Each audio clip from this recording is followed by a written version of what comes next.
Asalaamu calaykum asxaabta. Hadday tahay booqashadeedii kugu horreysay fadlan YouTube subscribe noo saar. Sidoo kale gambalaalkana furo sidaad u noqoto daawadaha ugu horeeya.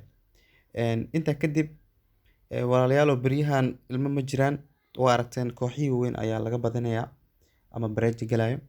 Marka maanta 4 koox ayaan kusoo koobnay.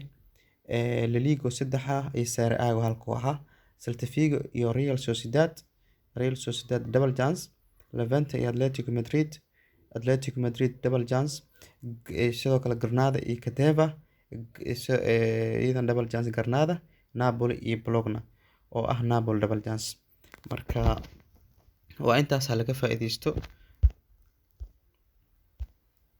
Waa mahadsantihiin.